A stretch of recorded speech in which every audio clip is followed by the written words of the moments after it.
Hi guys, Thomas here. I just want to show you real quick the Android side of the console load order application. And here it is. Remember, this is an alpha. It still crashes sometimes if you do something unexpected or you press things too fast. But all that should be fixed for the first release. So this is basically it. Followed for Skyrim or Starfield. You can make load orders for any of the three games. Let's make one for Starfield to show the templates. As you can see, you can change the console. And let's do a PlayStation. And do my PS load order. You can write whatever you want in the description, and as you can see, we have templates. So these templates are full of categories, as you can see, and they correspond to templates of the Discord servers that actually have them in the form of Google Sheet. So I took the information, the categories, and the description of the categories, and I write them down. I wrote them down manually to create templates. So you save it, and when you get in, as you can see, you have all the categories that we just saw with all the descriptions. Now, the list gets too long because of the description, so I've added a button so you can hide them. So once you already know what types of mod goes in where, you can just hide the descriptions. And let's add one mod. So this is the form to add mods. You can add a page, but it's not necessary. So this would be the link to the mod, but it's not necessary. You do have to add a name, so my mod and the author me, and you can add the size in just numbers. No commas, not everything, and as you can see, it makes the transformation. Now this is 1.18 megabytes. If I keep adding zeros, 11 megabytes, 117 megabytes. So you have to write down the numbers, and then you can see the transformation. And then personal comments where you can write whatever you want about the mod or whatever you want. And this would be the manual way of adding a mod. But at the top you have this, tap this to expand the search. When you tap it, it's exactly that, search. So in here you can, I don't know what I would search, zip, maybe? Yes, unofficial Skyrim Special Edition patch.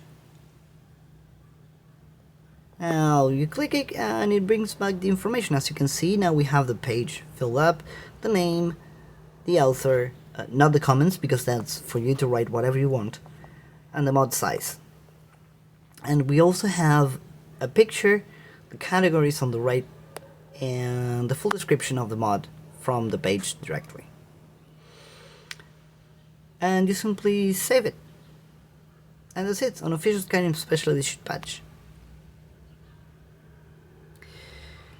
Now let's search different mod. I don't know, weapons,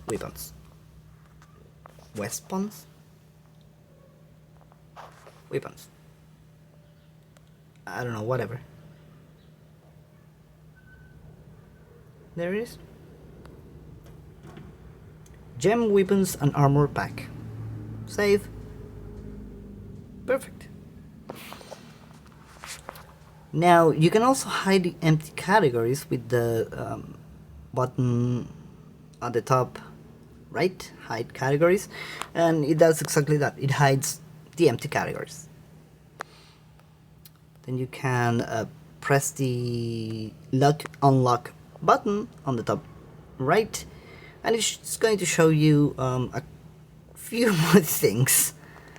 Let's hide the empty ones.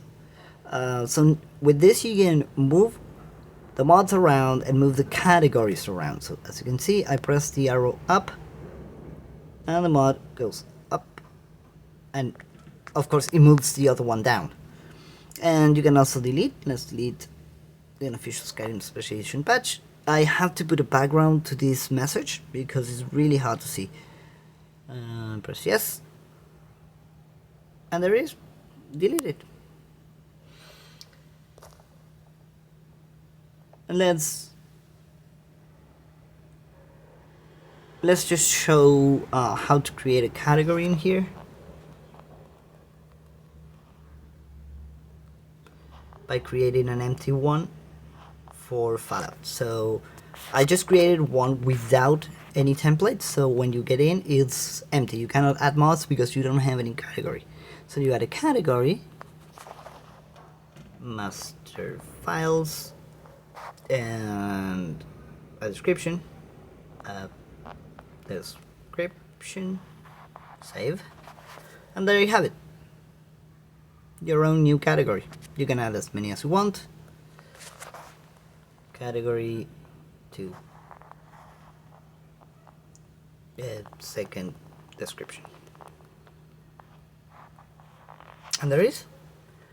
And you can just keep adding mods in there. It's going to count the space used and the current mod count on the top. So yeah, this is basically it. Remember, this is an alpha version. It's very early stages, but it is already functional, as you can see, with search and everything. And I am going to be releasing this for Patreons in a test run. So the Patreons are going to be able to influence the direction of the application, the features that are going to be added, how and why, within reason, of course. I think I'm going to be doing at least 3 test runs before I release. Once I release to the public on the Play Store for the Android version, and I'm going to upload to Patreon the Windows version, but it's going to be even free tier, like completely free. The test version is only going to be available for at least tier 1 of the patrons, but once we get to the actual release date of the full application, it's going to be completely free. It's only going to be hosted on Patreon, so I can put all the information about the mod in a centralized blog kind of place, but it's going to be free to download. Well, thanks for watching and see you later.